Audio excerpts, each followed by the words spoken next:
On the morning of July 17, 1994, the air traffic control tower at Barksdale Air Force Base in Louisiana picked up a distress signal brief, faint a whisper of static from another time. Moments later, their radar screens pulsed with an anomaly. A World War II, P-51 Mustang, a ghost from a forgotten war, was approaching at a steady altitude of 5,000 feet. No identification code, no flight plan, no pilot contact, nothing. Just the drone of a Merlin engine, perfectly intact, slicing through the humid southern sky. They scrambled a response. 2 modern F-16s were in the air within minutes, trailing the relic as it made its descent. The Mustang, polished silver body scarred with the dull kiss of old salt, air glided down with impossible precision, wheels lowering in textbook grace. It touched the tarmac with barely a whimper, coasting to a halt as if returning from a routine patrol. But when the ground crew swarmed the cockpit, they found it empty. Not damaged, not sabotaged, just ... empty, the harness unbuckled, the seat untouched, the control stick gently swaying, as though recently released by invisible fingers. Inside the cockpit, the air reeked not of decay, but of oil, leather, and metal, a machine preserved in the amber of forgotten time. The instrument dials were still warm. There were no signs of forced entry. The serial number on the fuselage read clearly, IF 423 MUI 221. That number would change everything. Because AIF 423,221 had a name. Lieutenant Harold Winston, a 24-year-old pilot who had disappeared over the North Atlantic in April of 1944. His final transmission had been a desperate call. Engine failure, altimeter failing. Going down near Iceland. Tell Mary I, and then silence. His body was never found. The wreckage never recovered. But now, his plane had returned. Alone. Untouched by time. As if it had simply flown through history.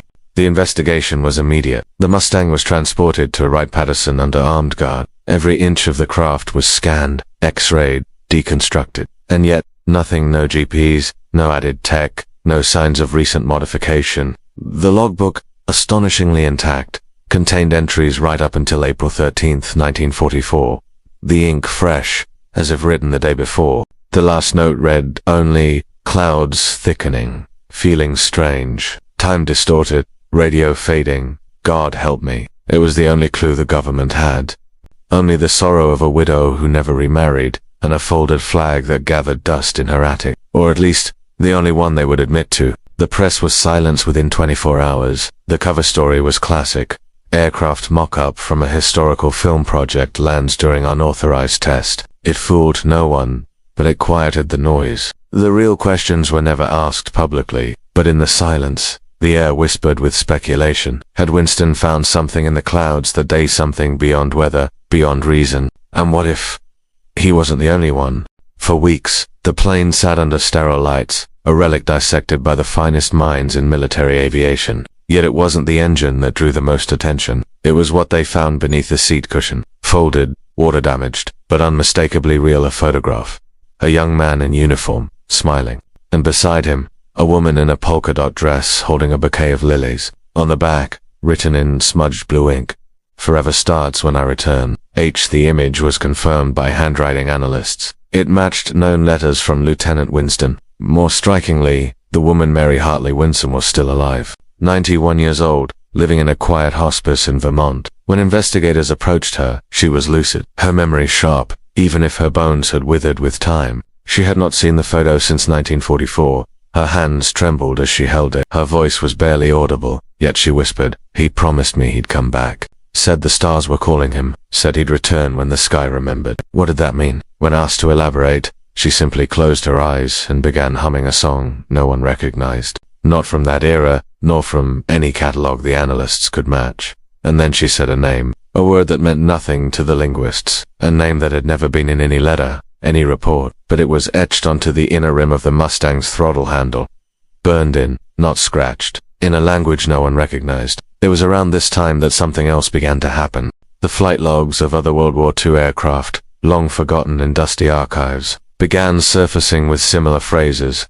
Strange cloud over Greenland. Engine instruments spinning. Altitude climbing on its own. And in one chilling note, recovered from a lost RAF Mosquito pilot, saw Winston's plane. April 1944, he waved, but he had no face. The military shifted from inquiry to control. Files were locked, researchers reassigned. Even Mary was placed under quiet surveillance. But secrets have a habit of bleeding through. A retired Air Force technician, David Lawn, came forward anonymously, revealing he had worked on the plane briefly before it was taken away. He claimed the Mustang's radio still picked up a frequency, but not from any tower. The signal pulsed every 17 minutes, a burst of static followed by what sounded like a human breath, slow, rhythmic. Then, at exactly 3:19 a.m., on July 23rd, a voice, one word, help. Audio analysis concluded it was male, mid-20s, consistent with archived recordings of Harold Winston. How could a man speak through a plane with no pilot, no transmitter, and no logical existence? And yet, there it was. More chilling still, when asked about her husband's voice, Mary simply nodded. He always whispered like that. After the dreams. What dreams? One agent asked. She turned, eyes cloudy, voice dry. The ones about the sky breaking open, and the hands that reached down, not to save him, but to take him back. The room fell silent. In the weeks that followed the voice transmission, something began to shift, not in the world around us, but in the air itself. A subtle wrongness crept in, at the edge of the sky. Pilots in the region around Barksdale reported turbulence where none should be. Cloud patterns forming impossible geometries, shapes too symmetrical to be natural, too organic to be mechanical. One commercial pilot described them as cathedrals of mist, rising into the atmosphere, structures that shimmered, then vanished as quickly as they came. The Pentagon silenced all reports. But the tapes kept coming. Every 17 minutes, the Mustang's radio would breathe again, and the voice grew clearer. Not just help now, sometimes numbers, sometimes fragments of coordinates, sometimes most disturbingly it would cry. Deep, shaking sobs of a man in agony. The kind of weeping that seems to claw its way out from the base of the soul. Analysts cross-checked the coordinates. Most fell into the empty North Atlantic, precisely along the route Winston flew in 1944, but one set landed, nowhere, a void in the map. A dead zone, 240 nautical miles southwest of Iceland, where sonar returns failed, satellites lost contact, and even migratory birds curved their path wide to avoid it. Fishermen called it the still water, where engines faltered and time felt slow. And then came the break. A second aircraft was spotted, this time by Norwegian fishermen in the Greenland Sea. Not American, but British. A de Havilland Mosquito limping low above the waves, its engine sputtering. It vanished before interceptors could arrive, but the sighting lined up with a name from old RAF records. Flight Lieutenant Simon Harrow, declared missing April 14, 1944, the same day Winston disappeared. He too had reported strange visual disturbances in upper cloud cover. He too had never been found. And then, 3 days later, Mary Winston passed away in her sleep.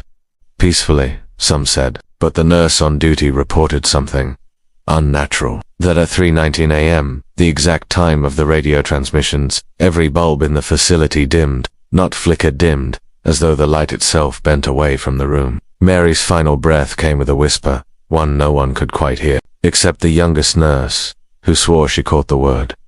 Window. The Mustang's transmissions stopped the moment Mary died, and when the Air Force opened a hangar the next morning, the plane was gone, not moved, gone.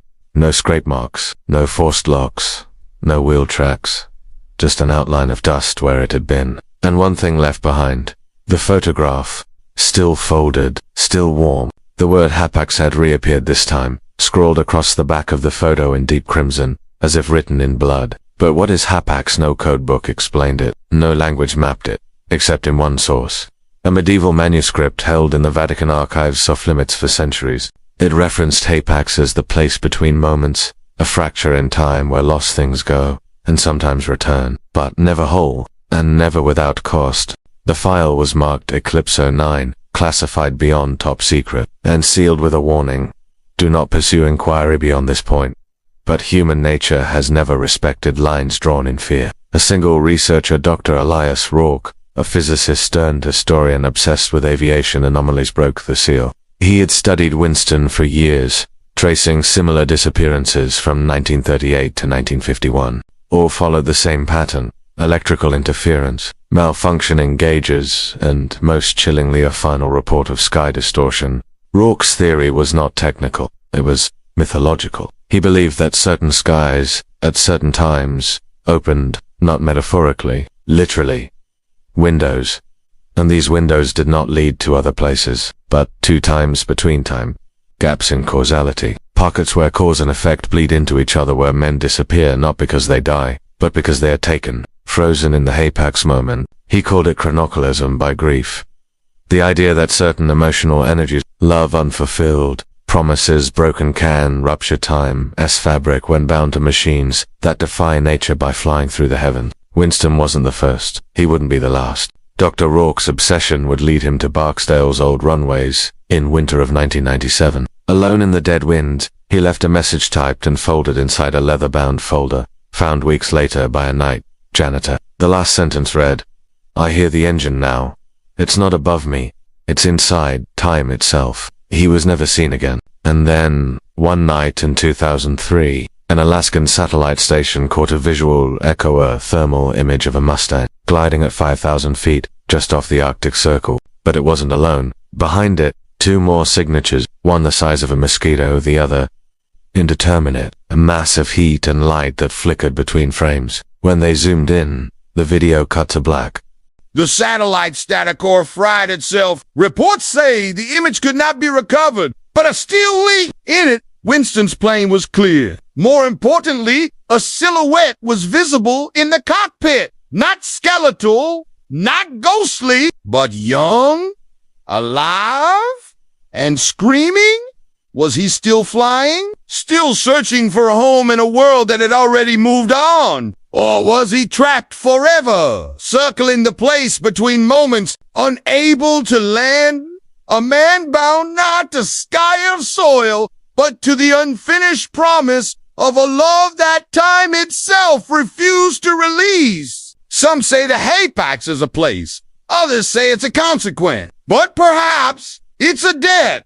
Every flight ever taken has a cost. Every act of war, of longing, of reaching into the clouds for something more, leaves a scar in the firmament. And sometimes the sky remembers. Sometimes it sends things back. Not as they were, but as they are now fractured, beautiful, impossible. So when you next look up at the sky and see a single glint of silver slicing through the dusk, ask yourself, is it a plane or is it a memory trying to find its way home? And if it lands, would you dare open the cockpit, or would you let it vanish again into the silence that waits between the seconds